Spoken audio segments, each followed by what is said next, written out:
Let me show you how to create an amazing ad using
Fala galera, bem-vindos ao programa Ju Soberano, seu programa semanal, seu programa jurídico.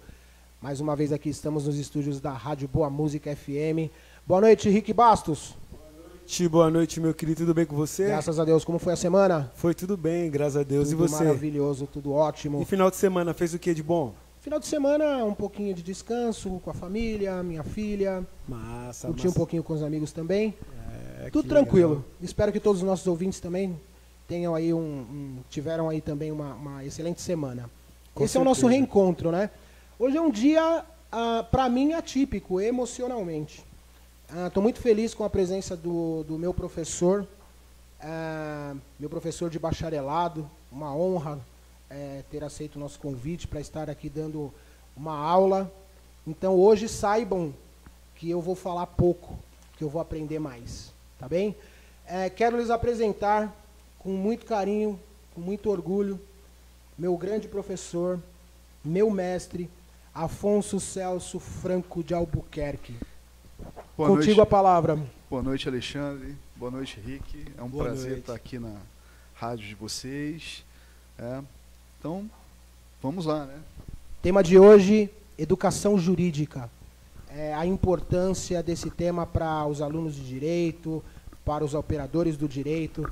De suma importância uma pessoa que se dedica ao tema e tem pleno conhecimento das mudanças, dos modelos da educação jurídica neste país.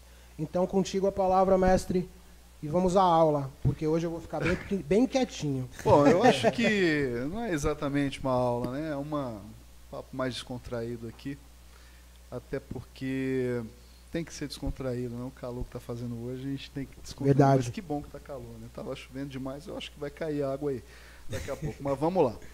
A educação jurídica no Brasil, nós temos que dividir aí em 3 etapas. Claro que quando eu falo em educação jurídica, eu estou tentando precisar, especializar do ponto de vista jurídico, que é o que nos interessa.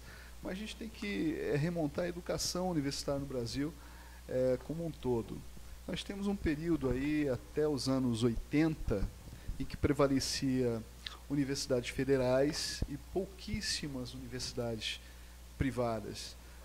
A partir de meados dos anos 90, é que nós temos o avanço das universidades privadas. Diante disso, o cenário se modificou. Nós tínhamos um estudo jurídico um tanto quanto mais clássico. Atualmente, nós temos um modelo de educação jurídica moderno, tem os seus pontos positivos e alguns pontos também que merecem ser revistos. Vamos lá. Falando do estudo jurídico propriamente dito, a educação nas universidades privadas é distinta das universidades públicas. Porque na universidade pública existe um espaço maior para o professor se especializar, desenvolver projetos, pesquisas e etc. Já na universidade privada, a ideia de pesquisa, ela praticamente não existe. da maneira como na universidade pública. No que diz respeito ao direito, a partir dos anos 90, de meados dos anos 90, com o advento da universidade privada, nós vamos ter aí algumas mudanças. E é sobre essas mudanças que eu quero falar com vocês. Primeira mudança na grade jurídica, né? A grade jurídica, ela perdeu muito conteúdo que era fundamental para que o aluno de direito a gente não deveria permitir que esse conteúdo se perdesse. Por exemplo, Pontes de Miranda é o maior e principal jurista brasileiro. Pontes de Miranda, hoje, atualmente, é praticamente ignorado nas universidades. Esquecido. Também pelas editoras, né? Se você quer entender o direito processual civil e direito civil no Brasil, você tem que estudar Pontes de Miranda. E Pontes de Miranda, que é um clássico, evidentemente, ele molda a personalidade do advogado brasileiro. O advogado brasileiro, vamos colocar aí a partir dessas últimas décadas, 2 últimas décadas, ele deixou de participar da construção da jurisprudência, ou mesmo da construção da doutrina. Atua-se em razão de um praticismo, muitas vezes é a advocacia de massa, que não tem um padrão cultural muito elevado, mas simplesmente atua no básico. Vou citar um episódio do Pontes de Miranda. Execução de pré-executividade. É um instituto que não existe, propriamente dito, no direito brasileiro. Mas por que esse instituto passou a ser admitido pelos tribunais? E cair em concurso público, né, para juiz e tal. Execução de pré-executividade. Havia no Brasil uma empresa chamada Manesman, acho que esse é o nome. Uma empresa que atuava com o mercado de debêntures, emitindo debêntures para todo o Brasil. E teve um episódio que, no Brasil inteiro, esses papéis foram falsificados. Manemans é anos 80, anos 70, início ali dos anos 90, quando passava uma reportagem da Bolsa de Valores, sempre tinha lá as ações da Manemans. Mais ou menos complicado falar esse nome, Manemans, mas é esse mesmo. Sempre tinha uma ação da Bolsa de Valores, etc., que estava lá, Manemans, sobe, desce, aquela coisa toda, porque trabalhava com o mercado de debêntures. Esses debêntures, esses papéis foram falsificados e houve falsificação em todo o Brasil. A empresa, ela precisava, para poder embargar aquelas execuções em massa que ela sofreu, ela tinha que deixar uma caução. Hoje em dia não é mais necessário, mas na época era. Ela tinha que deixar uma caução. E não fazia sentido a empresa ter que deixar uma caução em todos os processos que era em todo o território nacional, porque era uma empresa muito grande, talvez ainda exista, não tenho essa informação, talvez exista. Pontes de Miranda fez o quê? Criou, então, a exceção de pré-executividade, que ele comprovava através de laudos policiais, que aqueles documentos, aqueles títulos eram falsos. A veracidade dos seus papéis. Exatamente. Então não haveria necessidade de caução para execução, que isso traria um grande custo para a empresa. Já trouxe um grande custo, né? E aí se criou o Instituto da Pré-Executividade. O que eu quero com esse exemplo? Esse é o papel do advogado. O papel do advogado não é simplesmente fazer aquilo que o magistrado quer, fazer aquilo que o procedimento de massa diz que é o procedimento a ser adotado. O advogado tem que ser criativo, ele tem que construir jurisprudência, ele tem que influenciar na opinião do juiz, na construção da jurisprudência e na doutrina. E era o que Pontes de Miranda fazia com maestria, mas Vai me perguntar, é só o Pontes de Miranda? Não. Nós temos no direito penal Magalhães de Noronha, nós temos grandes autoridades no Brasil, defesa do consumidor, desembargador Tupinambá Miguel de Castro, do Tribunal de Justiça do Rio Grande do Sul, nos anos 90. Nós temos grandes nomes do direito, e esses nomes, lamentavelmente, essa doutrina, essa riqueza de cultura jurídica, Brilhantismo, né?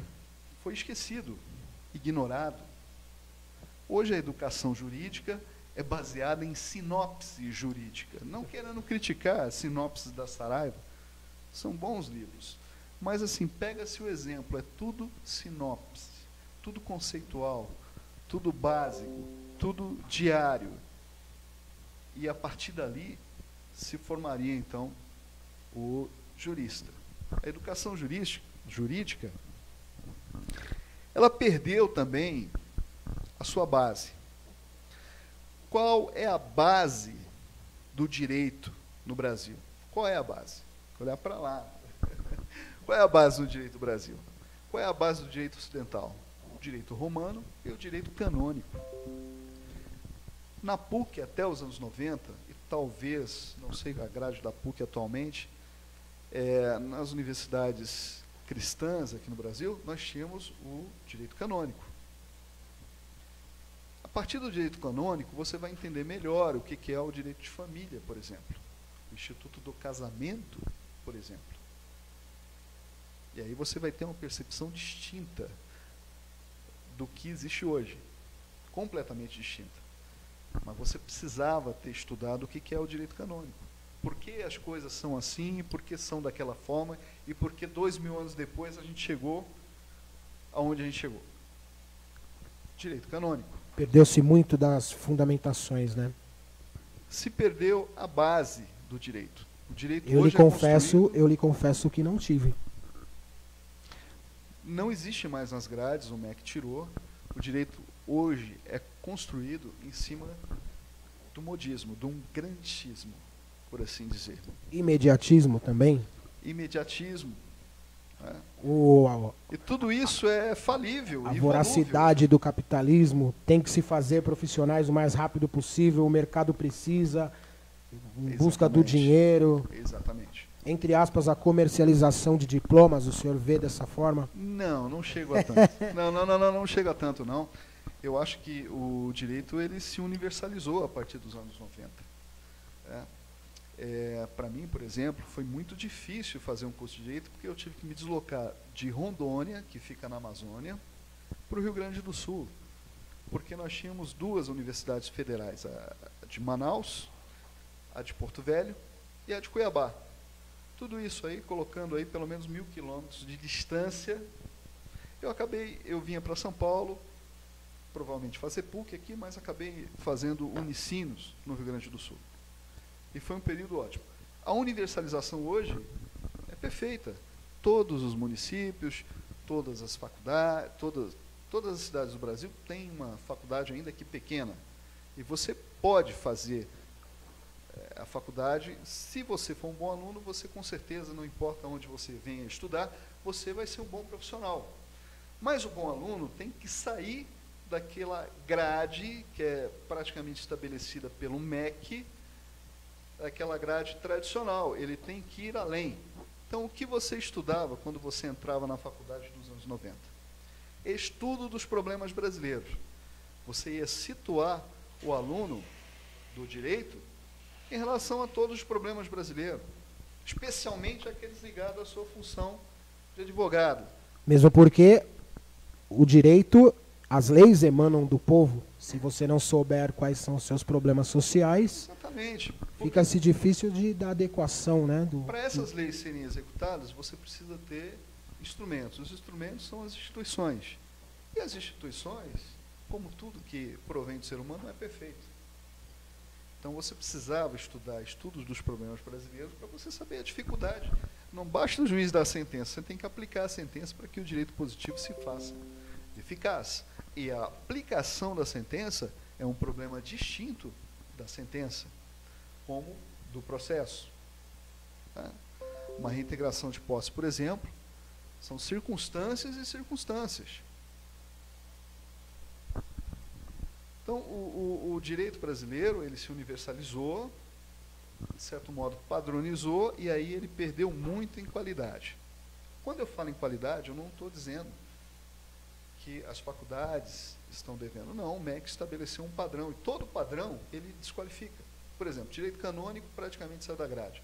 Direito romano, que é fundamental para você entender o direito civil, praticamente saiu da grade. O aluno tem alguma ideia do que é direito. Introdução ao estudo de direito nos anos 90 era teoria pura do direito. Era Hans Kelsen.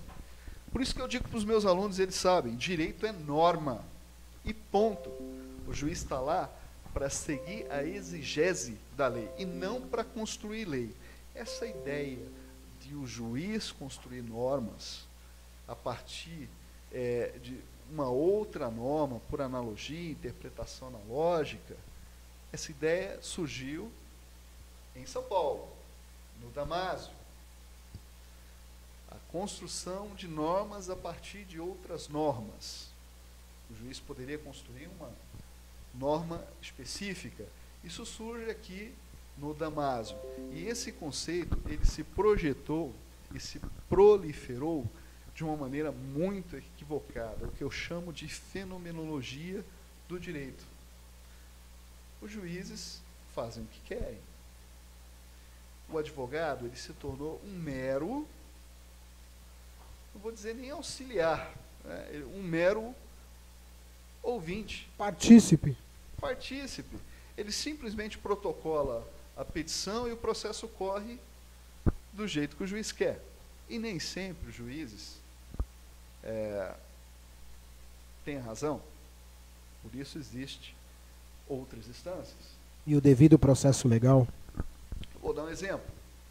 A legislação é muito clara quando diz que a penhora de valores até 40 salários mínimos depositados na poupança é proibido, é vedado.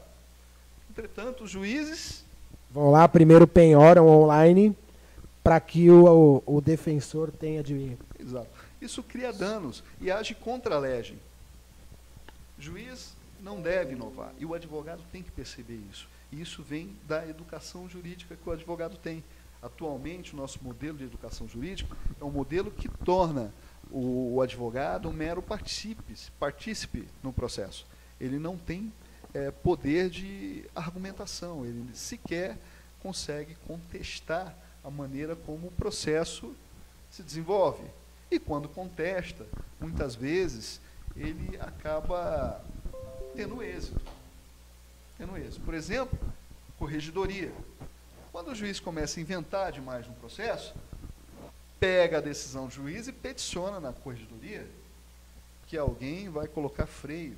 A corregedoria ainda atua no Brasil. Não estou dizendo isso no sentido do ilícito, gente. Eu estou falando no sentido lícito. A lei diz A, o procedimento deve ser A. Quando o processo demora porque o advogado protocola e deixa o juiz fazer quando quer, quando bem entender. Você tem que cobrar os prazos do juiz. Se o juiz não responde, você tem que cobrar da corregedoria. Mas aí o senhor não entende que na maioria das vezes, essa ineficiência do advogado, que deveria ser aguerrido, contestador, é porque lhe falta justamente esta educação, porque levando-se em consideração de que na sua grande maioria, e isso vem mudando com o passar do tempo agora, nessa última década, há uma renovação da faixa etária dos magistrados. Nós víamos e temos sempre aquela imagem do senso comum de que o juiz ele já é um senhorzinho de cabelo branco, né? O desembargador que já tem uma experiência. Então, este conhecimento da magistratura está vinculado à educação que o senhor teve também, lá na década de 70, 80, 90. São mais conservadores e talvez saibam as brechas que lhes faltam ao defensor para contestar. Existe uma regra na advocacia, né? E a educação jurídica é fundamental. Por que eu tenho que estudar o direito canônico? Porque existem instituições, como do casamento, como da família, que a base dessas instituições estão no direito canônico. Eu costumo dizer para os meus alunos que não existe casamento gay no Brasil. Por que não existe? Porque falta uma lei afirmando que duas pessoas do mesmo sexo podem se casar.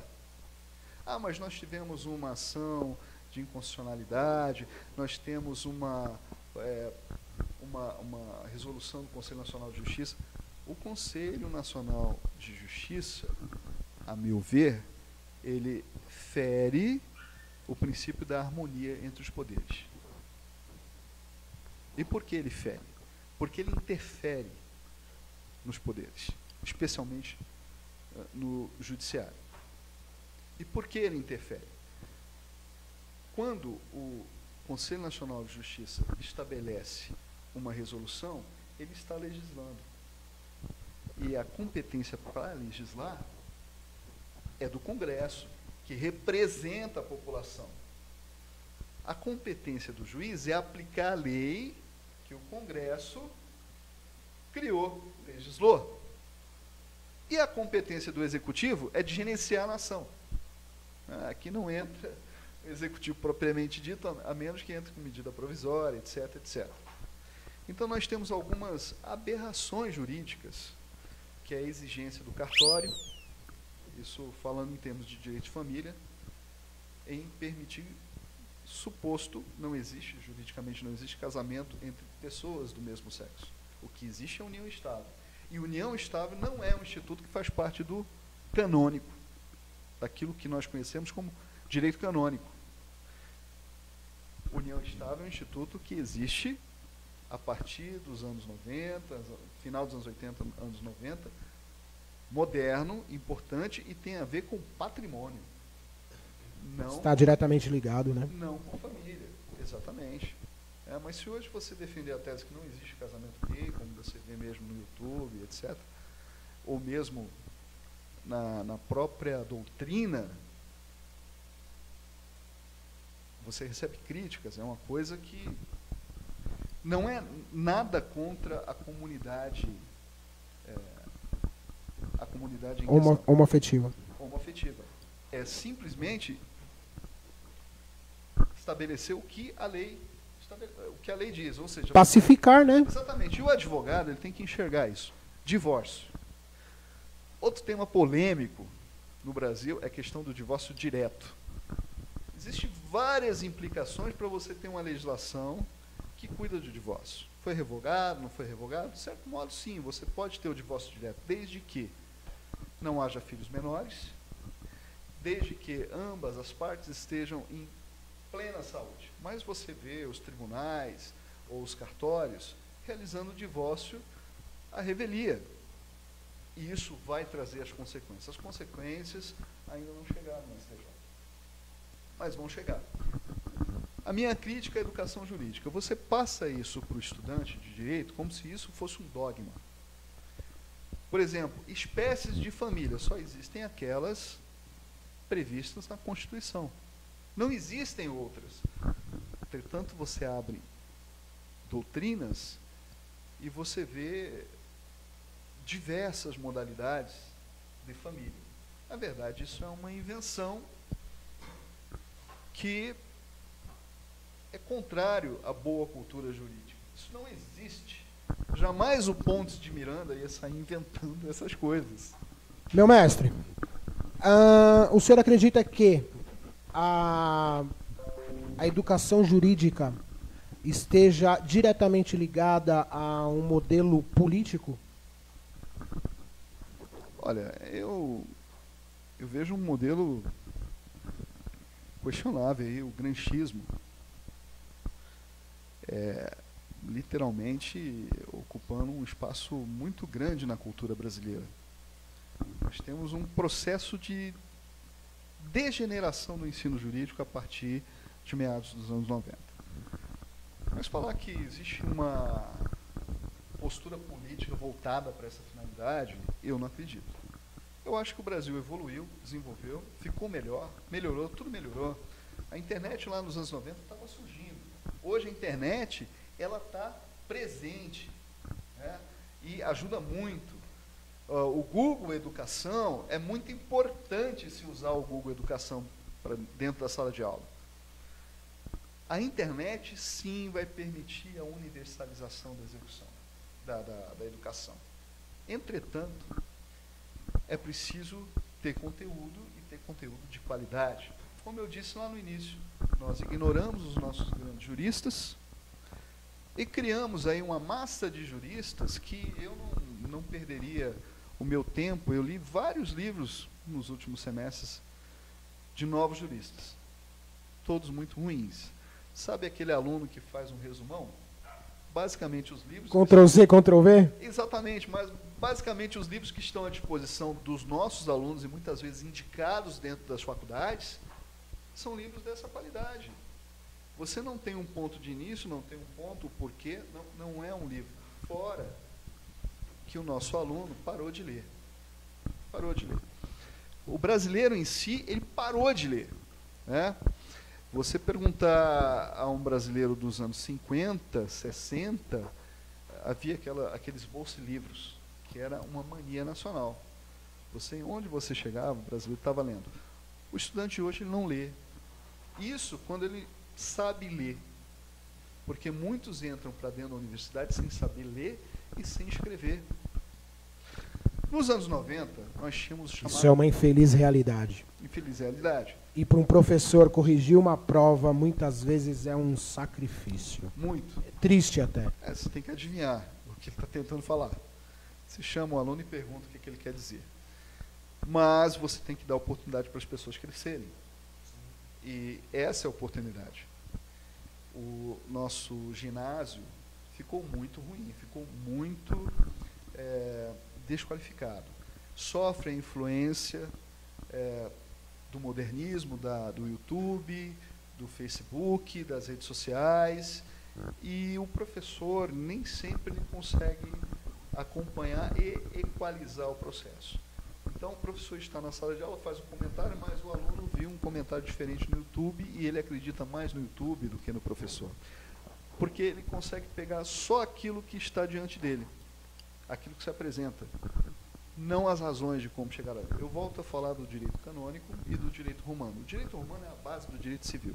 Se você não estudou o direito romano, você não vai entender o direito civil. Uma construção de raciocínio, É uma né? construção de raciocínio. Esses institutos não estão aqui a partir de 2015, 2003. Esses institutos estão aqui muito antes do Brasil existir, eles já existiam. Que é o que regulava a Europa. Ora, mundo ocidental. Isso vem do direito canônico. Lei de usura, por exemplo. Isso vem de muito antes. Então, se você não estudou o direito romano, saber por que as coisas chegaram àquele ponto, você não vai entender o que tem na tua frente. Você vai saber que existe, como faz, mas não entende o porquê, né? Esse é um ponto pro advogado. A partir daí ele não consegue construir doutrina, ele não consegue influenciar na jurisprudência do juiz, porque o juiz ele tem mais recursos, obviamente é um cargo muito bem remunerado, e ele tem condições de se atualizar, Se preparar melhor. e ele vai procurar aqueles setores em que vai oferecer essa cultura para ele. A maioria dos nossos juízes são muito bem preparados, são pessoas muito qualificadas, falam mais de uma língua, são doutores, é a elite da sociedade, eu não tenho a menor dúvida disso. Só que o Poder Judiciário ele passou a construir uma doutrina e jurisprudência não baseado naquilo que é canônico, mas baseado no interesse político e de momento. Isso é muito perigoso para a nossa sociedade. Com o agravante da permissão do MEC. O MEC, ele é um Ele órgão... ele poderia contribuir em regular as grades, ao menos. Basicamente, Alexandre, eu sou contra a intervenção do MEC nas universidades. Cada universidade tinha que oferecer a sua linha de ensino jurídico. Por exemplo, Nós tínhamos aqui a Universidade das Américas, a faculdade, ficava ali na Brigadeiro, que era Unibero. focada em direito econômico. Hoje, nós temos novas legislações aí que mudou a nossa economia, liberou um pouco mais, 2019. Direito econômico faz parte do dia a dia, é fundamental. E nós não temos uma instituição que está estudando isso. Mas o senhor concorda que, insisto na minha pergunta, apesar de eu já saber a sua resposta, de que o senhor não concorda que o MEC influencia as faculdades. Mas se, infelizmente, nós estamos vendo um quadro negativo nos operadores do direito, nos profissionais em que entram em uma faculdade, passam 5 anos e se tornam, infelizmente, não é a maioria, continuam sendo um analfabeto funcional. É a grande maioria. Desculpe a colocação. Grande maioria. É 90%.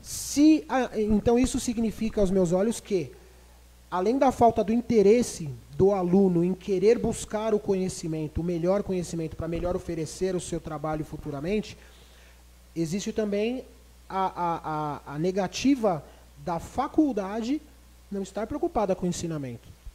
Está preocupada com a mensalidade no final do mês. Vamos lá. Ou no início do mês. Eu disse lá no início que o aluno constrói a sua faculdade, não importa onde ele vai estudar, se ele for um bom estudante, ele vai ser um ótimo profissional. Mas para ser um bom estudante, eu já vou passar a dica aqui que eu falo para todos os meus alunos. Leiam os clássicos. Esqueçam o que é moderno. Quando o moderno se tornar clássico, e o que é o clássico? É aquele que é reconhecido por todo mundo, por autoridades. Caio Mário da Silva Pereira, Direito Civil. Quem entender o Direito Civil do ponto de vista do latim, a junção Direito Civil e Direito Romano, leia Caio Mário da Silva Pereira. É uma leitura difícil. Ah, professor, mas é muito difícil na faculdade. É um momento. Momento é aquele momento que você entrou na graduação. Eu fiz toda a minha graduação baseada em Caio Mário da Silva Pereira, na área de Direito Civil. Então você acaba tendo boas noções do que era o direito romano, por que o direito civil nacional é assim. Você acaba tendo essa visão. E a partir do momento que o magistrado toma uma decisão, você como advogado entende que ele está fugindo daquilo que é canônico, você tem condição de construir jurisprudência, influenciar na jurisprudência, mudar aquela decisão. E até de constrangê-lo, né? O constrangê, não é o caso. No seu íntimo, que eu a gente quero tem que dizer. agir com urbanidade, né? Mas você tem condição de contestar aquele ponto de vista de maneira canônica, assertiva, assertiva, né? E a maioria dos advogados hoje, recém-formados, tem essa dificuldade porque não é culpa deles. Se você tirou aquilo que é fundamental para o ensino jurídico da grade, ele não tem como saber. O senhor, como professor universitário, obviamente que se prepara constantemente, isso será ad eternamente, para que ofereça o melhor ensinamento. Eu sou extremamente grato em ter sido seu aluno. Eu costumo dizer aqui, eu já falei em outros programas, professor, de que eu sou uma pessoa privilegiada. Eu, graças a Deus, estive na faculdade certa, no momento certo, com os melhores profissionais. Eu tive aula somente com fenômenos. Graças a Deus eu tive aula com os melhores de cada segmento do direito. Mas o que o senhor acha do aluno... E hoje é mestre em direito. Estou galgando. Eu tenho exemplos a seguir. O que o senhor acha, então, do aluno de primeiro semestre, se ele já vai se deparar com uma dificuldade acadêmica nessa deficiência da estrutura, certo, aliado àquilo que ele está trazendo de conhecimento do ginásio e do colegial? Como é esse aluno que está chegando para a universidade para o curso de Direito? Vamos lá. Quando você fala em semestre, já existe um equívoco aí, porque as boas universidades, elas se organizam por cadeiras. Então, esse fenômeno que é muito paulistano, esse fenômeno ele é negativo para a universidade. O aluno tem que escolher as cadeiras. O aluno tem que ter a liberdade de moldar o curso dele, seja em 5 anos, 6 anos, 7 anos, conforme aquele tempo que ele venha disponibilizar para o desenvolvimento do seu curso. O importante é que ele saia dali preparado. E o tempo é fundamental, nós não somos mágicos, né? Nós temos que ter uma disciplina de estudo, nós temos que acompanhar o programa da instituição, nós temos que trabalhar, nós temos a nossa vida do dia a dia, então você tem que equalizar o seu tempo de acordo com a grade da universidade, e esse é o primeiro ponto. O segundo ponto, o aluno entra na universidade e é colocado numa sala pequena, apertada, quente, com 100 alunos. Isso é um estelionato na educação. É um estelionato na educação, o MEC não enxerga isso. O MEC não enxerga muita coisa mesmo. Agora, não é o MEC que tem que questionar, é o consumidor, é o aluno. Espera aí, eu vou estudar uma turma que tem 100 alunos, calor. É ruim para o professor, é ruim para a faculdade porque o aluno desiste. É ruim para o aluno porque ele não vai aprender. Ele não vai, ele precisa ter o contato com o professor. Ele precisa conversar com o professor. Sobre cada tema, ele precisa ter aquela intimidade com o professor. Eu me lembro até hoje do meu professor de introdução ao estudo de direito, Antônio Nedel, no Rio Grande do Sul, uma sumidade. Um escritor futurista, né, que prevê que o mundo no futuro próximo, talvez seja uma grande favela, dominado por conglomerados multinacionais. E aqueles que estiverem dentro dessas corporações vão se sobressair, aqueles que estiverem fora vão ser alijados, vivendo uma sociedade que é dividida entre aquilo que é mais primitivo, favela, violência, indiferença governamental, ausência do Estado, O execrado. e aquele que tem acesso a todas as mordomias que uma sociedade pode lhe fornecer. Isso ele escreveu nos anos 70. Isso é a realidade hoje. Atual. Antônio Nedel, Rio Grande do Sul. Voltando ao aluno. Então, o aluno tem que ter esse contato. Na década de 90, nós tínhamos 20 alunos por sala de aula. Era o número máximo. Hoje, para uma faculdade abrir a turma, que já é um absurdo, que se ela fez um contrato para um ensino jurídico para o aluno, ela tem que ter o professor lá. Não importa se ela tem aluno ou não, ela tem que ter o professor. De qualquer forma, ela não vai levar prejuízo, porque se ela não tiver aluno, o professor não vai dar aula, então ela também não vai ter esse custo, mas ela tem que ter, se tiver um aluno, ela tem que fornecer. Eu já tive turmas com 4 alunos, eu mais 3, porque aquela disciplina tinha 4 alunos. E eu estudei na universidade que tinha 40 mil alunos nos anos 90. Era mais difícil você estudar, era mais caro para você estudar. E por que antes a gente tinha mais alunos e hoje a gente tem menos alunos? O slogan da época era "Viva a vida no campus". O aluno, ele entrava na universidade, ele ia passar um período em um mundo totalmente diferente daquele que ele vivia no dia a dia. E esse é um outro problema que eu vejo aqui em São Paulo. O aluno leva a comunidade para dentro da universidade. Não, o aluno tem que se desprender da comunidade e viver só a universidade. Mas a universidade tem que oferecer condições para isso. A universidade aqui em São Paulo, o aluno entra, paga a mensalidade, colocam ele numa sala totalmente mal equipada, numa sala totalmente desconfortável, onde ele vai passar 4 horas ali, calor, com 100 outros alunos.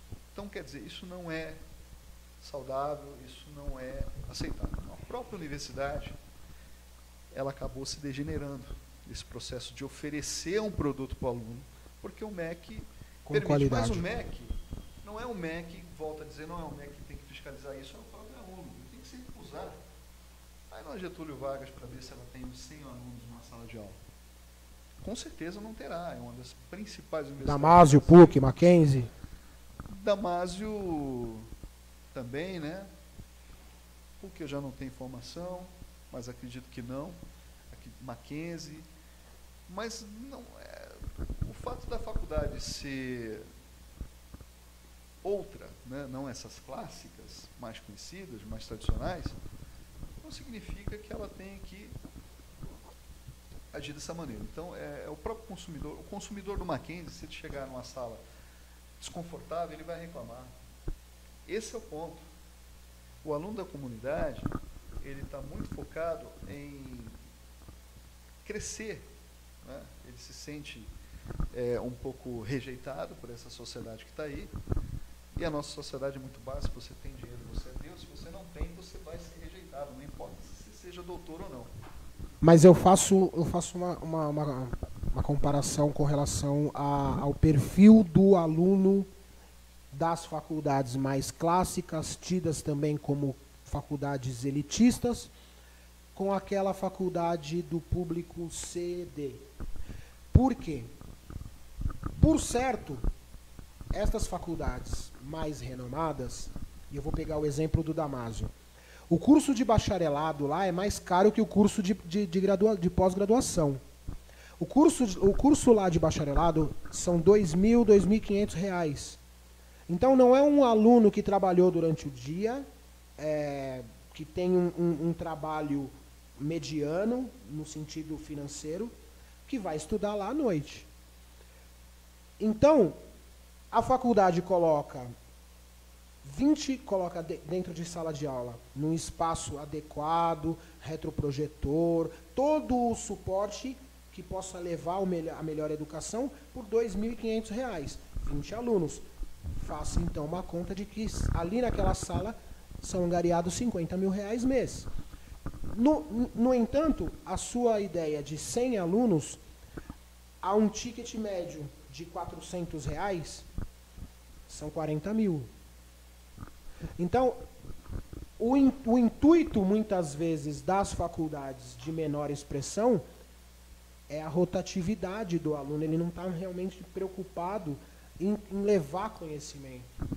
Vamos lá. A faculdade não pode depender do aluno para sobreviver. Esse é o primeiro ponto. A faculdade não é comércio, é instituição. Então, ela não pode depender do aluno, ela tem que ter outros recursos. Por exemplo, a PUC tem recursos do Vaticano, a Unicinos tem recursos do Vaticano, a Getúlio Vargas é uma fundação, o Mackenzie tem recurso canadense, se não me engano. Dos protestantes. Subsídios. Se eu não me engano, acabou o subsídio canadense. Se tivermos algum ouvinte aí que seja do Mackenzie, mande para nós aqui. Veja, então você não cria uma instituição para fazer comércio. Esse é o principal equívoco. É o que se espera. É o principal equívoco. E isso o MEC tem que observar. Nós temos grandes dificuldades com salários de professores que não são pagos, professores que são demitidos de 6 em 6 meses. Isso também é outro processo destrutivo para a instituição. Por quê? Como eu disse lá no início, o aluno tem que ter uma relação com o professor. Eu tive os meus professores nos anos 90 durante todo o período que eu fiquei na faculdade. Eu sabia quem era quem. Eles só saíam da faculdade quando se aposentavam. Hoje não. Ser professor virou bico. Se ser professor virou bico, significa que o produto que está sendo oferecido para o aluno é um produto ruim, porque ele não está preocupado. Ele está preocupado com o seu escritório, com a sua empresa. Ele não está preocupado com a faculdade. Não vem me dizer que não pode ser assim. Não, vai ser assim. Vai ser assim porque ele faz um contrato de um semestre, semestre seguinte ele está demitido. Aí ele vai para outra. A outra age do mesmo modo. Então, há o sucateamento da própria instituição. A própria instituição não tem um corpo de professores. Infelizmente é a realidade. Não especializa, não faz pesquisa, não apresenta trabalhos. O papel da universidade é apresentar trabalhos às universidades americanas, europeias, Argentina. Projetos. Apresenta trabalho. Trabalho de conclusão. O que é o trabalho de conclusão? Deveria ser o primeiro trabalho científico do aluno. Corta, copia, corta e cola. Isso hoje é um trabalho de conclusão. O aluno não é, hoje é feito por EAD, o aluno não é incentivado a fazer uma pesquisa com profundidade. Infelizmente é isso. Ah, mas é desculpa que trabalhou o dia inteiro? Nada. Vai perguntar para ele sobre o capítulo da novela ou do time dele de futebol, ele ficou lá os 90 minutos e ficou lá vendo novela. Então, o que acontece em São Paulo? São Paulo é uma cidade de operários. Mas o engenheiro, que é um cientista também, é um operário. E eu conheço profissionais que vieram das comunidades, que falam inglês fluente, que têm mestrado e doutorado, que têm especialização. Então, onde você veio, onde você está, não é a questão. É a maneira como você, o aluno, se relaciona com a sua instituição. Se o aluno aceita ficar numa sala com 100 alunos, copiar, cortar e colar para desenvolver um trabalho, se cola na prova, se só está preocupado em pegar o diploma. Outra questão da educação jurídica no Brasil. O advogado, ele não estuda para ser empregado, ele estuda para ser autônomo. Então, existem aqueles slogans de universidade, universidade que mais emprega, universidade isso. Você não estuda para ser empregado.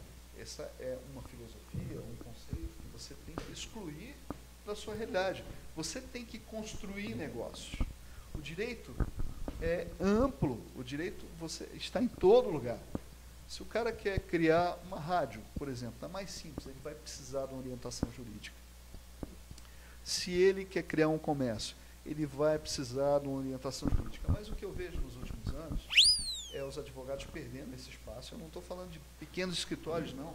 Eu estou falando de grandes escritórios aqui em São Paulo. Não vou citar, evidentemente, mas todos os grandes escritórios perdendo espaço. O que o advogado brasileiro faz hoje, isso quando não é substituído por um advogado estrangeiro? O americano, a maioria das grandes empresas brasileiras são de controle acionário estrangeiro. Então, o americano vem no Brasil, adquire a empresa e ele contrata um escritório de advocacia e coloca um advogado estrangeiro dentro desse escritório para cuidar dos interesses dele. Porque ele não confia ou porque ele vê que não dá certo? O brasileiro está despreparado para entrar nessa nova fase que é inserir o Brasil no cenário internacional.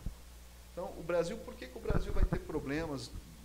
Durante muitos anos, problemas econômicos, dificuldade de exportação, todas as dificuldades que os senhores puderem imaginar. Nós estamos estagnados socialmente, porque nós atingimos um ponto que você precisa ter profissionais, e você não tem esse profissional. As nossas universidades não estão preparadas para atender a esse mercado.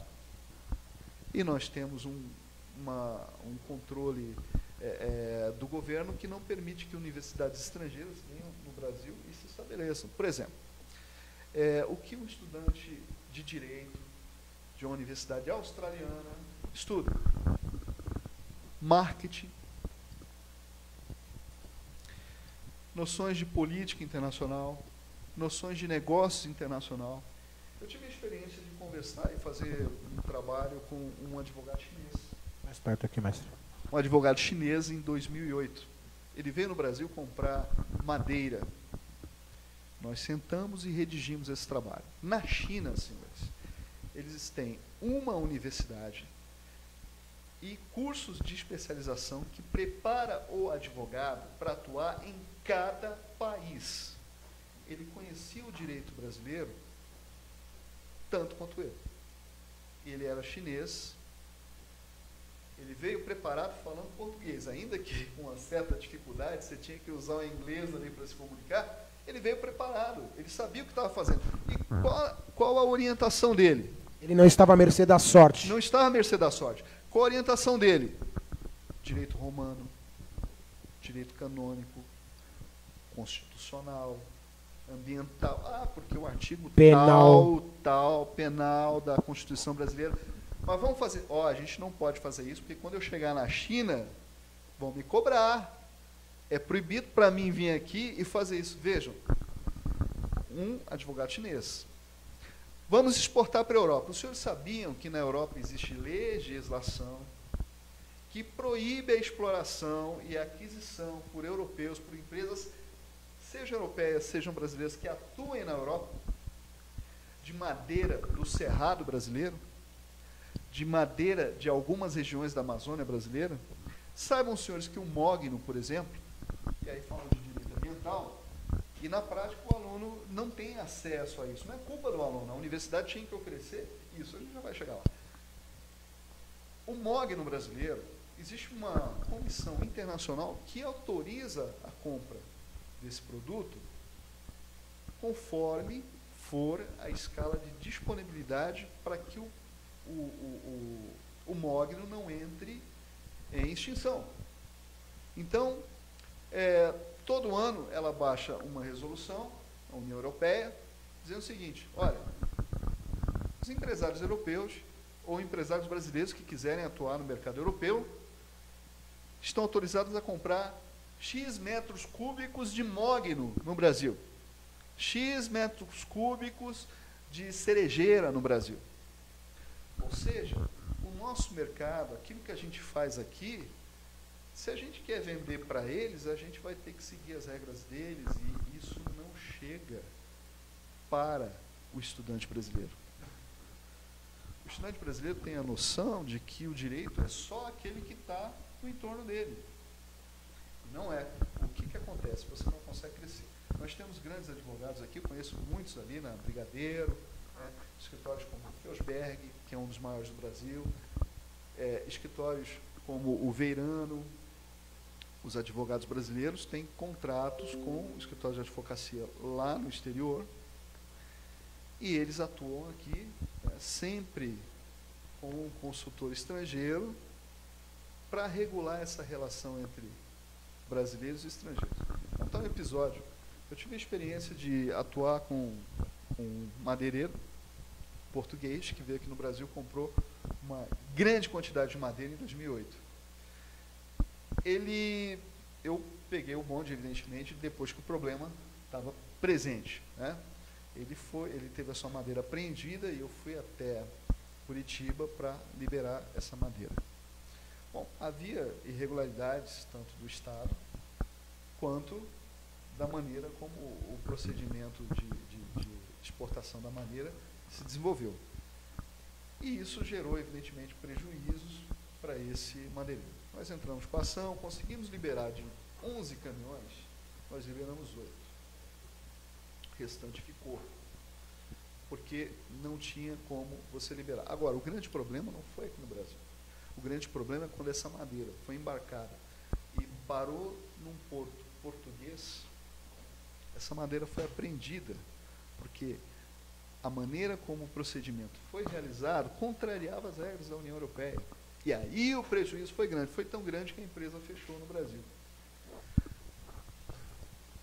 Pergunto, o nosso estudante, a nossa universidade está de fato preparado para preparar o advogado para o mundo de hoje? Meu mestre, vamos de intervalo, Rick Bastos. Podemos? Sim, podemos. Primeiro bloco. E no segundo, venho de perguntas. Vamos perguntar para o meu mestre aqui algumas dúvidas. De repente temos aí alunos de direito online. Uma honra, um privilégio muito grande receber o meu professor nos estúdios da Rádio Boa Música FM. Vamos de intervalo e com vocês aí, MC Desespero, um grande amigo lá do Japão. Vamos de clipe. Prosperidade pra você, meu irmão. Tô te esperando de volta no Brasil. É isso mesmo que você quer. Cê é mó pisar no freio mesmo, hein, João? É mó zóio de Tandera, falou pra eu não ir na cena. Eu fui, tô com cifrão e tô bolado, Joe. E você? Ouçam a mensagem antes do Armagedon. Deus deu o dom de transmitir um bom som pacífico, eu espero. Nosso reino não tem genérico. Cristo tá vindo ao livramento periférico. Nada se compara à profecia da Bíblia, que faz brilhar a vida, a fé, deixa a família unida. Os moleques esquecem o back, se diverte no parque. O rap prepara o cara pra se separar do crack. Conselho aos companheiros que estão perdidos. São bandidos perdidos pelo dinheiro vendido. A Jericó sai do Mocó, tem malote pra catar. Plaquedas verde, o mapa jogo no APA despistar. Ligeiro na calçada, tô pronto pro confronto. Tá sossego, mas abraça a barca. barca que vem de encontro. A pé até a praça, o cavalo tá no posto. Suor frio no rosto, boba mil, senado louco. No piloto, parceiro é motoqueira, nego velho. Na contramão jogou e a veraneio nem veio. Perdido feito com tal dinheiro, isso mesmo. Não tem jeito, vai vendo quantos tão no veneno. O crime é imperfeito e de matar sou incapaz. Outro rouba, senta o dedo, sai com a foto no cartaz. Aliás, eu sou bandido e fugitivo de Alcatraz. Subo gás, homicídios e facada por trás. Cismo com a traição dos que são malandrão. Não sigo o padrão dos finados bom ladrão. Que suas vidas perderam, todo o dinheiro foi em vão. Sonhar atrás, correram, morreram, sonhos se vão. A esperança não, a nossa fé é bem mais forte. Então acorde do jazz, quem adormeceu na morte. Mas Deus tudo pode, ó Pai, traz do céu paz ao povo pobre que sofre, cai na lama, sai, levanta, se sacode. Deu frio conforme o cobertor que nos cobre. Mas Deus tudo pode, ó Pai, traz do céu paz ao povo pobre que é sagaz, mas sofre, não tem vida de nobre. Deu frio conforme o cobertor que nos cobre. Irrompeu uma guerra no céu. Miguel e os seus anjos batalhavam com o dragão. E o dragão e os seus anjos batalhavam, mas ele não prevaleceu. Nem se achou mais lugar para eles no céu. Assim foi lançado para baixo o chamado diabo e os seus anjos, que estão desencaminhando toda a terra habitada. Viver em guerra não dá mais. Ai da terra, pois desceu o Satanás. Com certeza matou a natureza e animais. Acabou com a beleza, riquezas naturais. Imensa tristeza, sem pão na mesa e pesa a pobreza. Dia de turbulência, o fim vem é de surpresa. Proeza é seguir firme, o script do filme real que a gente vive, em defesa do time, do bem longe do crime. Quem tem convicção, rua, jornal, televisão não estimula reflexão. Programação sem nexo, reflexo de decadência. Sexo e violência só aumenta a audiência. Mais influência na cabeça, sequência impressionante. Psico no semblante, dá tiro no semelhante. Virá tempos críticos, difícil de manejar. Inveja, conflito político, será que vai nos alvejar? Não vai Jeová, o pai do filho, perfeito Jesus Cristo. Imagem não acredito nem em crucifixo. Livre-arbítrio no livro da vida está escrito. Ovelhas à direita e na esquerda os cabritos. Pô, isso sou contra, álcool, droga, qualquer zen conta. Cresce o olho na mulher, do outro pela sombra. Vagabundo te apontar e não tem nem assunto. Leva chumbos que aprontar também. Quem anda junto sei que o mundo é um absurdo, porém não faça parte. Coragem, se arrependa antes que seja tarde. Mas Deus tudo pode, ó Pai, traz do céu paz ao povo pobre que sofre, cai na lama, sai, levanta, se sacode. Deu frio conforme o cobertor que nos cobre. Mas Deus tudo pode, ó Pai, traz do céu paz ao povo pobre que é sagaz, mas sofre, não tem vida de nobre. Deu frio conforme o cobertor que nos cobre. Da vida louca se aposenta, Joe, esquece esse jogo, porque as ferramentas são todas armas de fogo. Mundo louco por pouco estão te cobrando. Um irmão matando o outro, se achando malandro. Apazigue a velha treta e não brinque. Troque aquela ideia para que não se complique. Da guerra se livre, a trégua valorize. Desistir na treva, você não supera a crise. Simples, Deus existe, não duvide, nem fique triste. Existe o amor que se divide. Ande no caminho de Jesus que nos assiste. O mundo seduz, mas não aceite esse convite. Coragem, acredite na humildade, conquiste a benignidade, a salvação do apocalipse. O sol há de escurecer, nem vai ser eclipse. De pedra sobre pedra, assim a Bíblia diz. E não há aprovação para os que a lei infringe. População se aflige, sei que a fera nos atinge. Também mente, se finge, pois seu tempo chega ao fim. Quer te destruir, mas aqui vai sucumbir. Se Deus fez chuva cair sobre bons e ruins. Seu sol nascer sem distinguir você de mim. Ame seu inimigo, não se negue a perdoar. Por aquele que te persegue deve também orar. Cabe ao Criador julgar, no X a pena é severa. Mais um triz vem o juiz, será feliz quem persevera. Até essa dor, a guerra encerra, resta só o amor. Vida eterna nessa terra, selva de pedra, acabou. Porque Deus amou tanto o mundo, que deu seu Filho unigênito, a fim de que todo aquele que nele exercer fé não seja destruído, mas tenha vida eterna.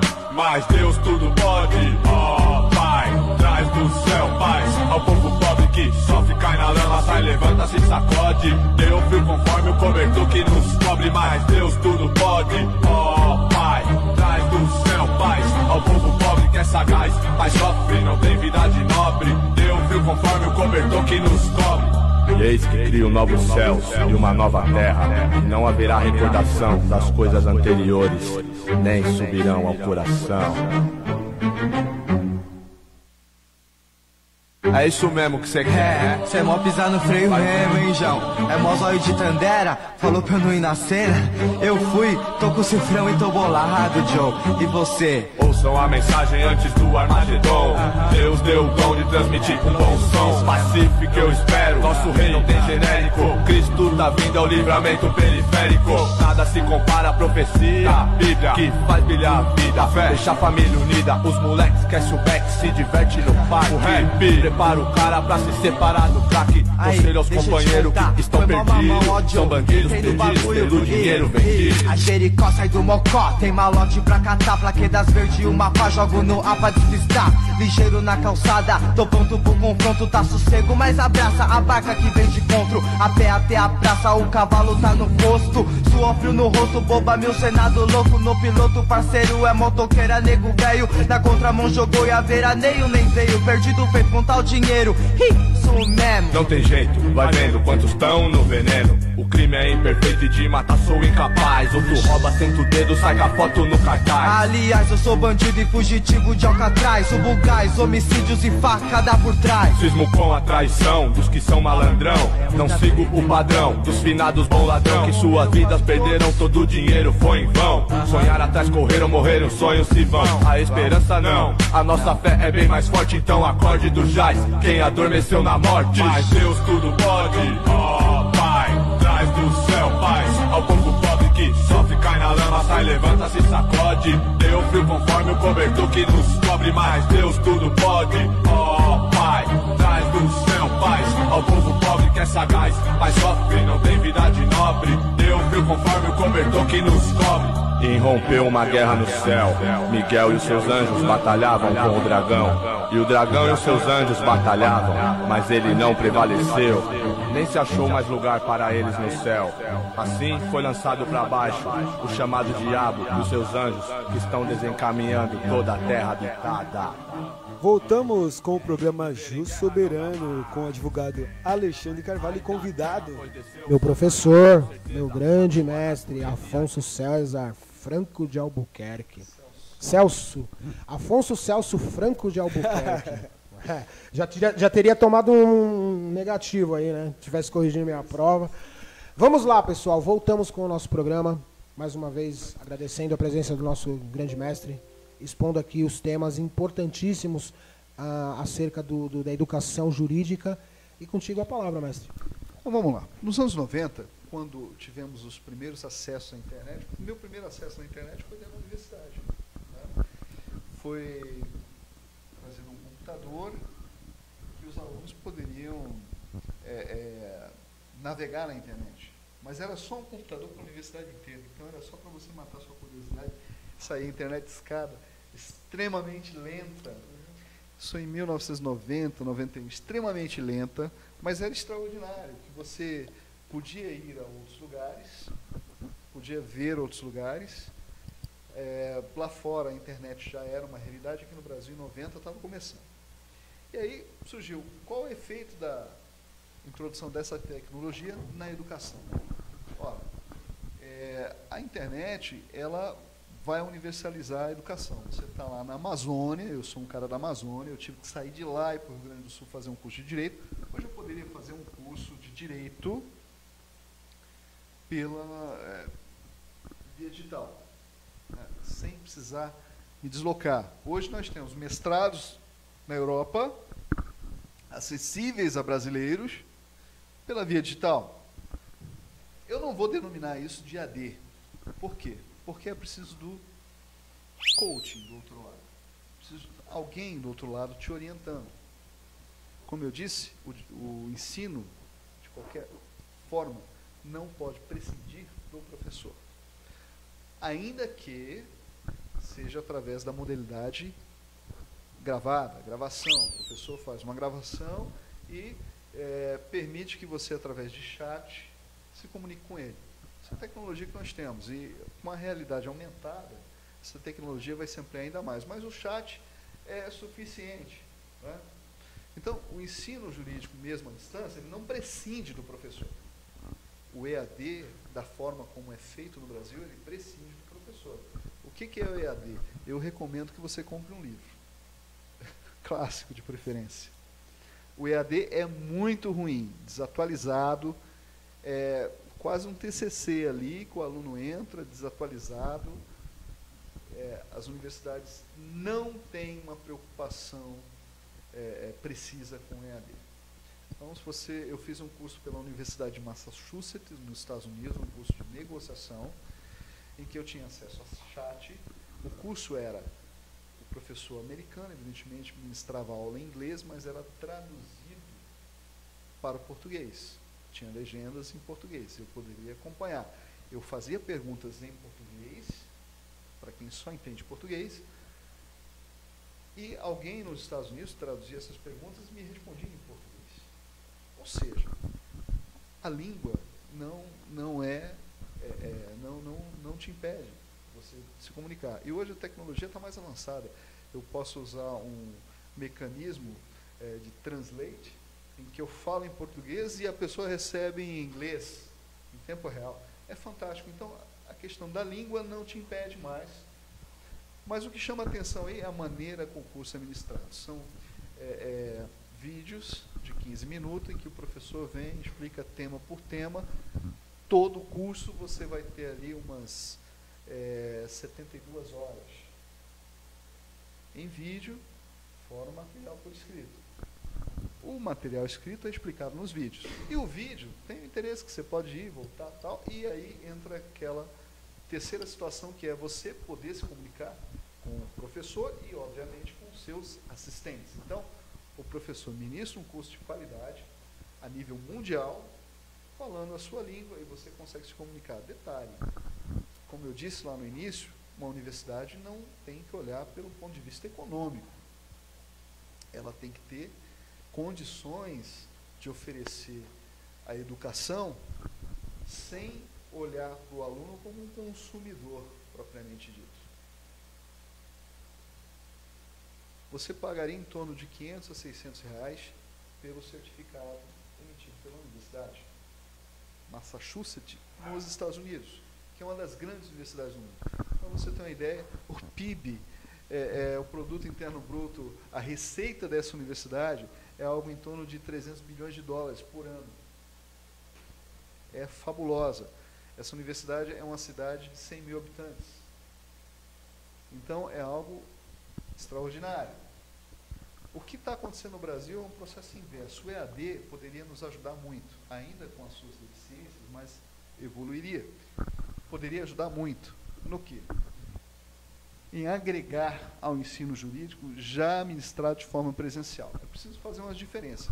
À medida que o nosso ginásio é muito ruim, o nosso aluno tem dificuldades básicas, como ler e escrever. Então, o EAD já dificulta para aquele aluno que tem dificuldades básicas de ler e escrever. Eu diria que 50% dos alunos têm essa dificuldade, mas 50% não tem essa dificuldade, então ia sair muito bem.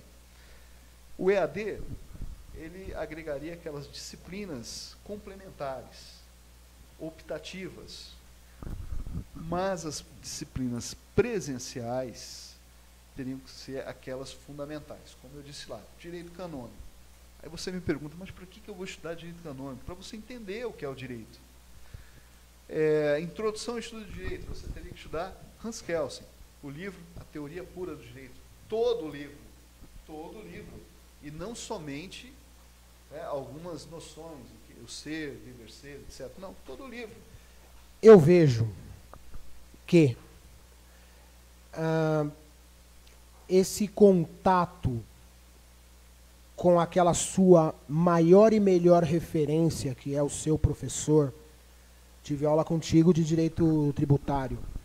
E nós tínhamos essa liberdade até de tomar o seu intervalo de aula, ou mesmo após as aulas, de questionarmos, de querermos entender a engrenagem do direito tributário.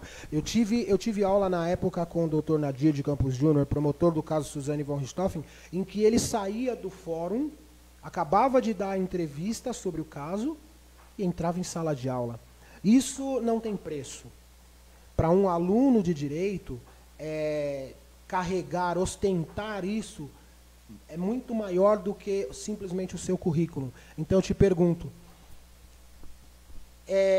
é de suma importância que o aluno tenha este convívio com o seu professor e na medida em que isso se perde em função do capitalismo, ao meu ver, que é a introdução do EAD, perde-se esse brilhantismo destas pessoas que estudaram o direito canônico, que estudaram a verdadeira fundamentação do direito e lhe passa o que tem de mais precioso? Perde. É fundamental a relação com o professor, e não só durante um semestre, mas durante todo o curso. Você acompanha o professor, né? Eu entro, às vezes, em sites, jornais, tal, procuro saber o que aconteceu com meus professores lá no Rio Grande do Sul, eu procuro acompanhá-los, né? Muitos, a grande maioria já está aposentado. Antônio Negro, professor Heleno, uma sumidade de direito de família, professor Heleno, uma sumidade de direito de família e uma sumidade de direito canônico. Não poderia ser diferente. Você entender o que é uma família, o que é um conceito de família, não é alguém virar e falar, olha, agora vai ser assim, vai ser assado. Olha, nós voltamos, nós retroagimos na nossa forma de pensar. O caminho que nós pegamos hoje retroage. Retroage às populações, como Hegel já ensinava, a era da barbárie. A era da civilização, existem estudos, existem conceitos, existem regras. As regras são feitas para que você possa se organizar numa sociedade civilizada. Na barbárie, sim. Então, o bárbaro, ele poderia ter uma família com várias mulheres. De certo modo, quando se fala isso, nunca leram Hegel. Nunca leram Hegel. Para entender o que é uma família. Nós voltamos à era do comunismo, né? Das comunas, das sociedades em comunidades. E esse fenômeno tem que ser revisto. A sociedade precisa evoluir. O problema é que o Estado também se degenerou, como um todo, e o Estado tem um papel civilizador na sociedade. E isso reflete na educação. O Estado tem que fiscalizar. O Estado tem que evitar a criação de instituições de ensino puramente caça-níquel, que é o que se tem hoje muitas instituições aqui em São Paulo. Ou instituições de ensino que não têm um viés baseado na educação, mas sim um viés político. Isso é muito ruim. Política e educação não se misturam. Nem muito menos o financeiro. Muito menos o financeiro. A universidade tem que ter condições para assimilar aquele aluno, seja com bolsa, seja o aluno pagando. Então, o modelo de pagamento também do curso, você tem um FIES hoje, né, que pode pagar aí, mas o governo, cada vez que entra um ministro da educação novo, ele muda, né, e isso não é aceitável. Universidades federais, eu entendo hoje que deveria ficar só para doutorado e PhD, né, a continuidade do direito, mas infelizmente não é assim. A gente vive um vácuo de orientação no Brasil em termos de instituição de ensino. E isso reflete no ensino. O ensino, ele se sucateou, ele ficou muito ruim. Essa geração nova, ela não tem noções fundamentais, não tem noções básicas, e eu temo o Poder Judiciário, tanto é que já se discute na mídia uma mudança no Supremo, uma mudança no Judiciário. Por quê? Porque existem pessoas que olham e contestam aquilo ali. O que diria o professor Miguel Reale, do ensino jurídico hoje? O que diria o professor Miguel Reale?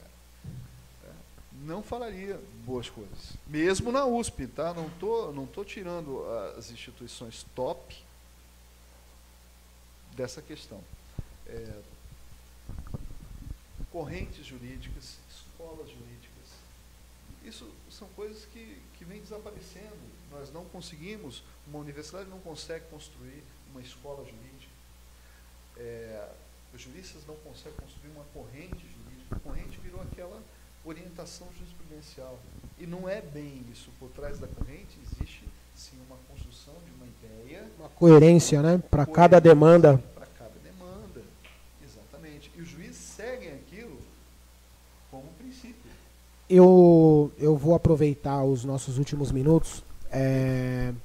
Nós já estamos nos encaminhando para o final do nosso encontro. E o tema de hoje sugere uma deficiência. Então, baseado em toda a sua exposição, eu gostaria da sua opinião para um desfecho do nosso programa, falando acerca da solução. Qual seria o modelo ideal? O que os órgãos precisam se mobilizar, MEC, Estado, faculdades, alunos, por um todo. Eu gostaria de saber do senhor o que precisa. Essa é uma pergunta difícil se você basear essa resposta na questão econômica ou na questão política. Né? Primeiro, eu disse para você, São Paulo não tem campus. Você não pode viver a vida no campus, você não pode se integrar a uma universidade, viver aquele seu momento. São Paulo tem colegiões que se tornaram universidades. Ganharam o nome de universidades, mas não, são colegiões. Nós não temos, isso estou falando de São Paulo porque estou aqui, mas é o Brasil inteiro. Nós não temos pesquisadores. Nós não temos linhas de pesquisa, nós não temos uma educação voltada para a pesquisa. Então, primeira coisa a mudar, uma educação voltada para a pesquisa jurídica. E não só a educação baseada no praticismo. Como é que eu faço uma petição, como é que eu faço um recurso. Tá? Voltado para o pensamento jurídico propriamente dito. A prática é importante? É importante. É muito importante saber como é que você vai atuar no tribunal. Mas, gente, o que é fazer uma petição? Até alguém que não foi numa universidade, ele sabe fazer uma petição. É ir lá e pedir. Na Justiça do Trabalho, você não precisa de advogado. Você vai lá e faz um requerimento. Juizado de petição, você não precisa de advogado. Você vai lá e faz um requerimento. A maneira de melhorar isso é voltando às velhas práticas. Dos anos 70, dos anos 80. E depois reconstruir, porque nós criamos uma liberalidade que acabou fazendo com que o ensino fosse sucateado e degenerado.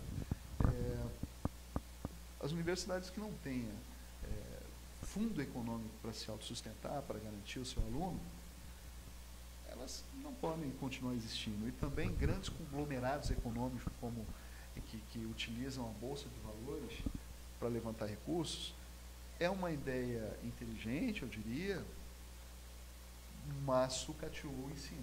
O nível do ensino desses conglomerados são muito ruins. O ideal são colleges especializados em cursos específicos, administração, contabilidade, e que o aluno, quando entre lá, ele saiba que vai sair, ou seja, ele tem que ter uma segurança econômica, ele tem que ter uma bolsa por trás dele.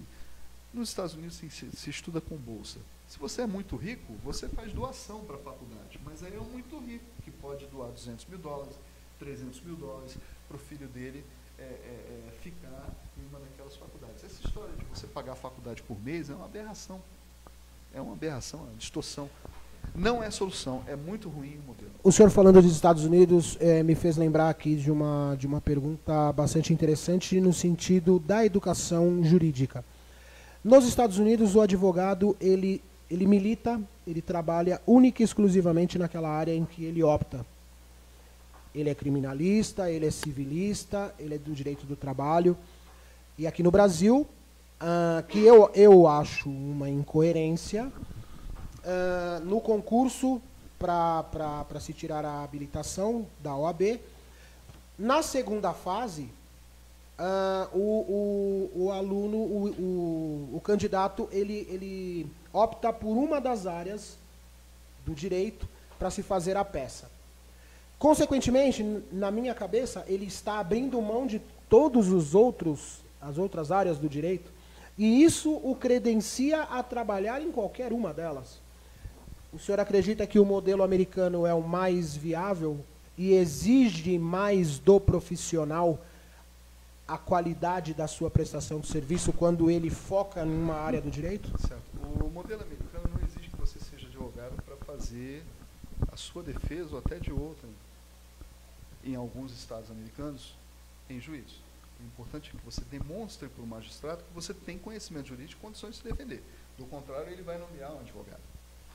Então, é um modelo mais aberto. Com relação à prova do AB, a prova do AB, na minha época, você fazia dentro da universidade e não era uma prova, é durante um semestre. Então, as que vocês chamam hoje de práticas jurídicas, tem lá direito do trabalho. A última fase do direito do trabalho era você saber fazer uma reclamação. E quem aplicava as provas era a OAB. A OAB ia até a universidade e aplicava as provas. Então, você só seria aprovado na faculdade, você só saía da faculdade se a OAB aprovasse. Hoje você sai da faculdade e depois tenta pegar a OAB. Entendi. É um equívoco. Isso degenerou o sistema. Virou um provão. E abriu-se um outro leque de mercado, né? Olha, eu não vejo mercado. A OAB hoje eu falo basicamente a pergunta, você pode ou não advogar? Não, eu falo no sentido de cursinhos preparatórios, porque se os cursinhos existem, é porque, consequentemente, dá-se a entender que as faculdades não lhe preparou. Exatamente, não preparou bem. De forma adequada. Exatamente. Não, isso e abre-se um novo. É o exemplo clássico disso. Nós vamos a pergunta do chat. Tem perguntas? Tem? Só um minutinho, nós estamos aqui averiguando, o Rick, ele vai averiguar aqui algumas perguntas do chat que nós temos. Continue. Para concluir aqui. Então, na minha prova da OAB, eu fiz todas as áreas. Eu fiz trabalhista, que nos anos 90 não era o top. Que era o outro modelo. Outro modelo. Eu fiz civil, você tinha que fazer um contrato, né? Hoje você tinha que saber fazer um contrato, redigir o contrato. Hoje você não tem mais isso, nem na prática, nas universidades, nem na prática contratual. Eu fiz processo civil, processo penal, direito tributário e direito civil, e tinha direito de família também. Esse modelo, na época, era um modelo uniforme no país ou o Rio Grande do Sul? Não, era só no Rio Grande do Sul. Era só no Rio Grande do Sul. Mas, assim, os estados que destoavam desse modelo eram Bahia e São Paulo, que sempre teve esse modelo de prova do OAB. E São Paulo, como é um estado preponderante, a locomotiva do Brasil, São Paulo acaba influenciando negativamente, às vezes, os demais estados e criar esse modelo. Esse modelo é muito ruim. Antigamente, na década de 90, você ainda contava nos dedos as universidades que nós tínhamos no Brasil. Nós não tínhamos essa universalização do ensino. Mas você saía da faculdade com a sua OAB e você só saía da faculdade se você cumprisse, até o último semestre, evidentemente, as metas da OAB. Então, a minha professora lecionava direito do trabalho, me ensinava a fazer uma petição, a OAB ia aplicar a prova lá. A OAB ia aplicar a prova de processo penal. A OAB ia aplicar a prova de processo civil.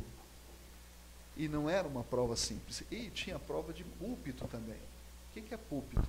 Você tinha uma prova oral. Sustentação oral. Que era sorteado um tema, como hoje existe na magistratura, que era sorteado um tema, você tinha 15 minutos para ir lá na frente explanar. Sustentar a sua tese. Em que, a parte da apresentação, o tratamento que você dava aos seus futuros colegas advogados que ali representantes da OAB, era tratamento de juiz.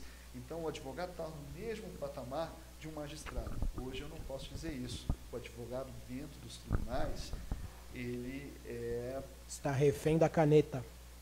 Ele é ignorado pelo juiz. A presença dele ali é praticamente ignorada. O juiz nem olha na cara do advogado. Isso não era assim nos anos 90. Havia uma urbanidade, uma cordialidade. Havia um respeito mútuo, porque não estava lidando com... O que eu vou dizer? O nosso judiciário tem culpa no cartório, porque a profissão se universalizou, a profissão se massificou e a profissão se degenerou. A qualidade se degenerou. O juiz hoje pega, faz tudo, e quando ele faz tudo, ele faz o que ele bem entende. Nós temos... Rick, mensagens, Rick? Vamos lá. Perguntas, mensagens? Infelizmente, as pessoas resolveram mandar mensagem no final do programa. Chegaram 16 mensagens, mas as pessoas deviam ter mandado antes. Vamos ler pelo menos o que der tempo aqui. O Bruno de Sergipe perguntou assim. Obrigado, Sergipe. Quais são as vantagens de optar por um curso à distância? No Brasil, atualmente, eu ia preferir um curso presencial. O curso no Brasil à distância ainda é muito fragilizado. Nós temos os problemas que o EAD apresenta. Eu optaria por um curso presencial. Se eu não tiver uma outra opção, aí eu faço a opção do curso à distância. Mas eu iria optar pelo curso presencial, se pudesse. Certo. A Fernanda Macapá. Ô, Macapá. Olha, Macapá. Estamos longe, hein? Obrigado pela participação. Um diploma EAD tem o mesmo valor dos demais? Sim, tem o mesmo valor dos demais. Olha só que legal. A Bárbara de Maceió. Maceió, obrigado pela participação. Quem faz um curso EAD costuma ganhar salários mais baixos ou não faz diferença isso? A Bárbara me coloca numa situação bem complicada. Não, Bárbara, porque, vamos lá, você faz um curso de Direito e faz EAD, não é todo o curso, tem parte presencial, parte EAD, tá? E aí eu já não sei das outras ciências, etc, tal, mas vamos falar do Direito, você vai ter o mesmo valor.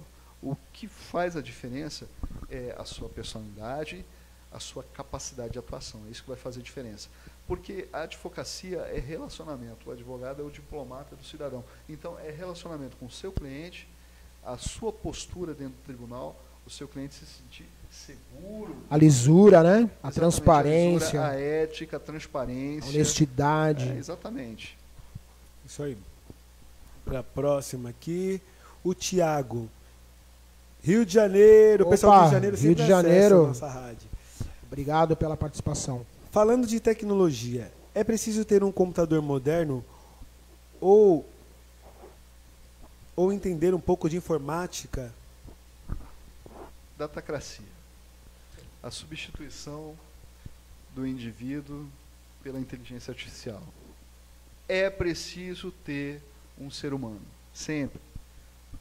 As máquinas nunca conseguiram substituir e nunca vão conseguir substituir o indivíduo. Isso é ficção científica. Recentemente o Elon Musk, da Tesla, eu acho que é esse o nome dele, né? Elon Musk. Ele falou que os caças, né, vou fugir um pouquinho do direito aqui, os caças do século XXI não iriam precisar de pilotos. Os generais americanos contestaram e com veemência a argumentação dele, que não é bem assim, né? Você não põe uma arma e sai voando o controle remoto por aí. O princípio, pode voar sem? Pode, mas deve. Essa questão ética é o que faz com que você tenha a necessidade de um ser humano por trás. É isso aí, Tiago. Só mais duas perguntas, a gente vai ter que resumir aqui, porque não vai dar tempo. O Felipe Castro, do Ipiranga. Opa, Ipiranga, São meu Paulo. bairro, olha só. Com o crescimento da tecnologia e plataformas digitais, o senhor acha que as universidades ou escolas técnicas perdem com isso, diminuindo o número de alunos presenciais nelas e estudando por outras escolas ou universidades que são EAD através dessas plataformas? A Universidade de Massachusetts, nos Estados Unidos, né, você entrar no aplicativo Coursera, você terá ali milhares de cursos oferecidos por essa instituição, mas são muitos mesmo, em todas as áreas, em todos os setores, com certificado. É uma universidade gigante, com um campus de 100 mil, é uma cidade. Uma cidade, né? E ela utiliza do sistema digital, a tecnologia que nós temos atual, utiliza bem e não prescinde do professor, porque você precisa de um professor para construir a disciplina, o tema, tratar do tema, explicar, conversar com os alunos. E bem como o professor na própria sala de aula, que já para eles não é mais sala de aula, é auditórios, né? O professor, ele é um professor palestrante, depois você tem os assistentes que tem aquele contato pessoal, e o próprio professor tem contato pessoal com os alunos. Nosso sistema não está aproveitando bem. O que a gente tem é EAD, não dá para chamar EAD de tecnologia. EAD é o quê? É um TCC que se coloca lá, o aluno vai lendo. Raramente você tem alguns vídeos explicativos. Quando tem esses vídeos, são vídeos curtos que acabam não sendo suficientes. Não se aprofunda. Então, a universidade brasileira ela tem que aprender a lidar com a tecnologia. Nós não temos tantos recursos quanto uma universidade como a de Massachusetts, nos Estados Unidos. Desculpe, o termo é complicado. Entretanto, nós temos tecnologia que nos auxilia, como o do Google Educação, por exemplo. O Google Educação é acessível a todos. Né? Você ligou o celular, você tem o Google Educação gratuitamente, então você pode utilizar isso para desenvolver o EAD. Mas insistem em sistemas que não funcionam, em tecnologias ultrapassadas. O Brasil não tem programadores, o Brasil não tem ciência da programação, o Brasil ainda patina na tecnologia de informática. Isso mostra o quanto o profissional, o operador de direito, assim como outros profissionais de outros segmentos, se tornam reféns da tecnologia. Porque não tem para se desenvolver um software adequado que desenvolva um pleno conhecimento. Eu vou fazer só um adendo. O Google é a tecnologia ideal atualmente para que você faça tudo dentro do direito. Você tem o vídeo, você tem o arquivo, você tem o contato, você tem a sala de aula, você tem a estrutura. Então, é uma tecnologia que não é brasileira, evidentemente. Se você for utilizar profissionalmente, provavelmente vai ter que pagar royalties para a empresa, evidentemente. Entretanto, é mais eficiente. Um grande problema que nós temos hoje é os nossos sistemas digital nos tribunais. É muito complicado o nosso sistema de certificado digital fazer rodar. Às vezes você perde um dia inteiro tentando entrar num arquivo que está no PGE, no processo judicial eletrônico. Então, nós temos dificuldades. Nós queremos desenvolver tecnologia, mas aquela tecnologia que o Brasil está desenvolvendo, que está no processo judicial eletrônico, que pertence ao Conselho Nacional de Justiça, ela já está ultrapassada em relação ao Google. A tecnologia de informática hoje eficiente é aquela que você pode utilizar no celular. Em falar nisso, eu vou completar o que você está falando, em relação às plataformas do Google, né, que auxiliam os professores. Mais de 40 milhões de estudantes, professores e funcionários de escolas ao redor do mundo já utilizam essa plataforma. E preparar aulas, né, manter a disciplina dos alunos, corrigir tarefas e provas, pesquisar conteúdos inéditos, multimídia ou não, para essas aulas. Essas são apenas algumas das tarefas dos professores. O cotidiano é sempre muito atribulado, é isso a palavra? Com essa rotina. Corrido. É corrido? Atribulado, conturbado. Olha só. Ferramentas que possam auxiliar são sempre bem-vindas. Só para concluir, o EAD, ele não deveria substituir as disciplinas. Ele deveria complementar. Complementar, sim. Aquele número de horas a mais necessário para dar aquele upgrade, para usar um termo bem tecnológico, para dar aquele upgrade. Nas disciplinas optativas? Optativas, complementares. Né? Infelizmente, não é assim. Também a qualidade do EAD é muito ruim. Todo mundo escreve, mas nem todo mundo é escritor.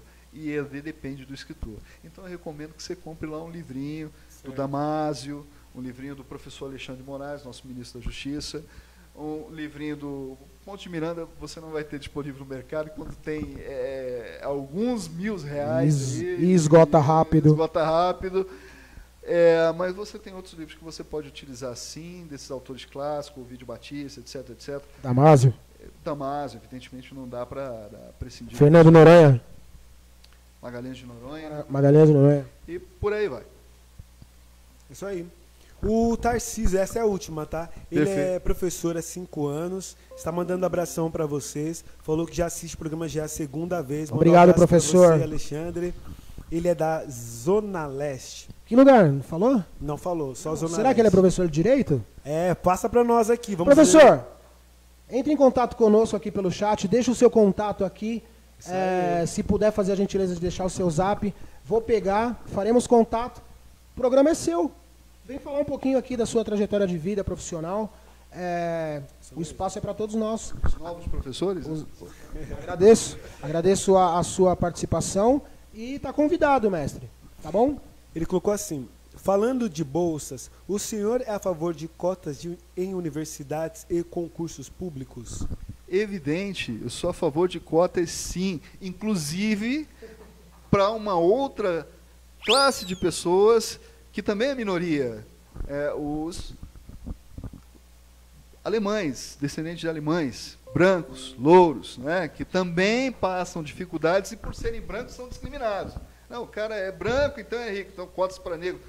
Para negros, que é a minoria, economicamente falando, porque é a maioria em termos de pessoas, mas é minoria em termos de negro. O Brasil é um país negro. É bom que a gente tenha isso em mente. O Brasil não é um país branco. Os Estados Unidos também não é. A maioria da população é negra, até porque a nossa origem é na África. Ou seja, né, agora, minoria branca também, cotas para os descendentes de alemães, italianos, especialmente o alemão, o albino, o caucasiano, vamos dizer o albino, que é muito discriminado, que cai o peso de todas as bobagens que fizeram na Europa dos anos 50 e 40. Mas eu vejo uma certa dificuldade para que isso possa ocorrer, porque não há, simbolicamente, um peso histórico que recaia sobre esta etnia. Eu vejo que, entre aspas, porque nós também não temos que ficar aqui vivendo do mimimi do passado, né? As cotas, elas são direcionadas para os negros, aos índios, e por uma questão de dívida social, que isso dá um outro tema. Volta? Dá um outro tema, dá para voltar sim, mas digo para vocês, não é questão de dívida social. Não dá para trazer o que aconteceu no século XVIII, no século XIX, para a nossa realidade do século XX. A verdade é que a gente tem que educar as pessoas, a verdade é que se nós conseguirmos educar as pessoas, se as pessoas têm acesso à universidade, têm um segundo grau, nós vamos melhorar esse país, nós não vamos precisar falar em cotas. Isso aí. Vamos lá? Chapecó, Santa Catarina, está mandando um abraço. Obrigado e diz que pela concorda participação. com sua opinião, professor Alexandre, e gostaria que você abordasse esse assunto com outros convidados em seu programa. Qual assunto? Sobre cotas. Sobre cotas? Vai ficar para maio, porque abril já estamos sem agenda, já está toda lotada, graças a Deus. Para maio, tá bem? Qual é o nome da ouvinte? Ele colocou Chapecó, Santa Catarina. Deixa o seu contato ali conosco, também, por gentileza, seu nome e seu zap. Vou fazer um programa em homenagem aí a seu pedido, tá bom? É isso aí. Quero agradecer a todos que assistiram o programa Justo Soberano, já estamos em cima da hora. Daqui a pouco o programa De Tudo com a Dona, com a dona da propaganda. Hoje com os convidados Ronald Silveira, ator e modelo, e Rafael Delova, advogados que já estão aqui, e às 21h20 entra ao vivo com vocês. Quero agradecer profundamente a sua vinda. Quero lhe agradecer por ter se dedicado a me trazer até aqui, a ter contribuído com a realização do meu sonho em me formar, em me dar a oportunidade hoje, se assim me permite de dizer que, além de eternamente seu aluno, sou seu amigo, um colega, um amigo que compartilhamos do direito, vivemos e respiramos o direito. Muito obrigado por ter vindo, meu mestre. Que Deus abençoe e que te dê longa vida, trajetória aí próspera. Que agradeço a oportunidade de estar aqui presente. Muito obrigado. Fiquem todos com Deus. Esse foi o nosso programa de hoje. Excelente semana para vocês. A semana que vem teremos aqui provavelmente 2 grandes amigos que se formaram comigo. Estaremos aqui fazendo o programa, tá bom? Forte abraço para vocês. Excelente semana. Obrigado, Rick. É isso aí, eu que agradeço. Saúde. E bora de Giro Notícia para vocês. Giro Notícias. A informação em destaque dos principais acontecimentos. Giro Notícias News. Os novos casos de infecção por coronavírus na China totalizaram 24 nesta terça, 5 a mais que na véspera, enquanto o número de mortes foi de 22 contra 17 desta segunda, segundo informações divulgadas pela Comissão Nacional de Saúde. De acordo com os últimos dados oficiais, o número total de mortes na China é de 3.158, enquanto o número de pessoas infectadas até agora chegou a 80.778. Todas as vítimas do vírus eram da província de Hubei, epicentro da epidemia e local onde vivem 13 dos 24 novos pacientes. O Supremo Tribunal Federal volta a julgar nesta quarta-feira se medicamentos de alto custo que não estejam na lista do Sistema Único de Saúde devem ser custeados pelo Estado para famílias que não têm condições de arcar com esse custo. Mais de 40 mil ações em todo o país aguardam a posição final do Supremo sobre o tema. Em 2019, o STF definiu que o Estado não pode ser obrigado a fornecer medicamento experimental ou sem registro na Agência Nacional de Vigilância Sanitária. Eles ainda podem ser obtidos em situações excepcionais, por exemplo, se a Anvisa demorar a aprovar o registro. Giro Notícias. A informação em destaque dos principais acontecimentos. Giro Notícias.